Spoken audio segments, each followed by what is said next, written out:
Hi everyone, this is Arindam. I'm a legal intern at Lexis and Company. So today I'll be discussing on a very important case summary, that is of the very famous Balco case related to arbitration laws in India. So this case is important because it brings out, a factor in the arbitration law that has been required to bring this best out of the arbitration law, because this is the new emerging laws in India and in worldwide which would help India to globalize as a whole nation and the world as a whole. It would help the world to evolve as a together and also as a best version of it. So this case was between two companies, Bharat Aluminium Company and Kaser Aluminium Technical Company. So this case is also referred popularly as the Balco case, and hereby I will also refer to as the Balco case. So the Balco and Kaser were two companies which went into an agreement on 22nd April 1993, in which Kaser was supposed to deliver and set up a computer-based system in Balco's premises. As a step with the arbitration clause stated within inside the agreements that they went into, it read that if any dispute arose, it must be settled with the accordance of the England law, the English law, and the venue of the lawsuits would be London. The settlements additionally stated that the governing regulations with respect to the settlements become Indian regulations, but arbitration lawsuits might be ruled through and carried out according with the English law. Disputes arose and had been cited arbitration in England. The Tribunal for Arbitration passed two awards in England, which had been sought to be challenged in India under Section 34 of the Act, within inside the District Court of Bilaspur. Successive orders of the District Courts and High Courts of Chhattisgarh rejected their encashment.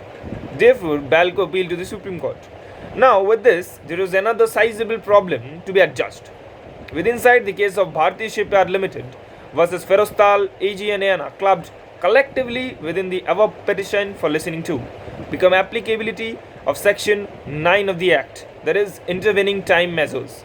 The parties had agreed to get the disputes settled through arbitration under the rules of arbitration of the International Chamber of Commerce at Paris. Subsequently, collectively agreed on 29th October, 2010 to arbitration under the rules of London Maritime Arbitration Association in London. During the pendency of the arbitration lawsuits in London, an injunction application became made by the appellants Bharti Shipyard Limited earlier that the district judge at Mangalore towards the encashment of refund financial institutions ensure issued the contracts of under Section 9 of the Act. The packages had been allowed and had been therefore challenged in High Courts of Bangalore.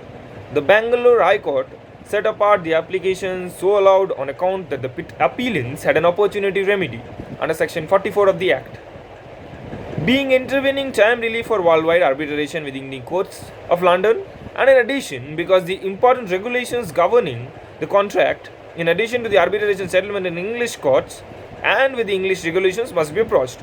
This became additionally challenged on the petition of the Supreme Court.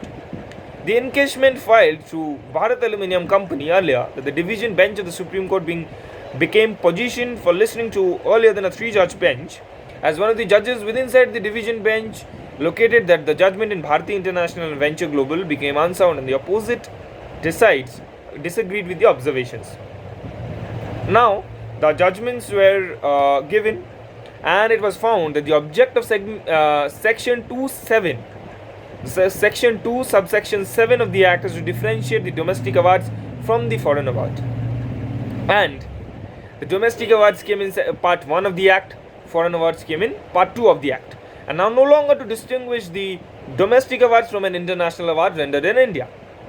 The term domestic awards was an award made in India, whether or in simple terms home context, there is regionally rendered award in a home arbitration, or within inside the worldwide arbitration, which awards are vulnerable to be challenged under Section 34 of the Act, and are enforceable under Section 36 of the Act. It turned into held that there may be a clean difference among Part 1 and Part 2 as being relevant in absolutely one-of-a-kind field and without an overlapping provisions. The court has additionally drawn a difference among a seat and a venue, which could be quite vital within inside the event of the parties.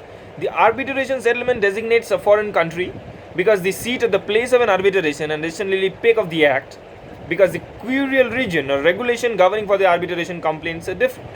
The court in addition clarified that the selection of any other country as the seat of arbitration unavoidably imports an unpopularity or a popularity that the regulation of that country referring to the behavior and supervision of an arbitration will follow the complaints. It could therefore comply with that if the arbitration settlement is observed or held to offer for a seat, place of arbitration outside India, then even though the agreement specifies that the act shall govern the arbitration complaints, Part 1 of the Act could now no longer be relevant or shall no longer permit India's court to exercising supervisory jurisdiction over the arbitration or the awards.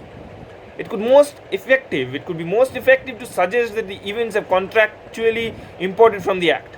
The one's provisions which can be worried with the inner behavior in their arbitration and which aren't consistent with the required provisions of the English procedural regulations or querul regulations. Therefore, it could be inferred that Part 1 applies to most effective to arbitration having the seat or place in India.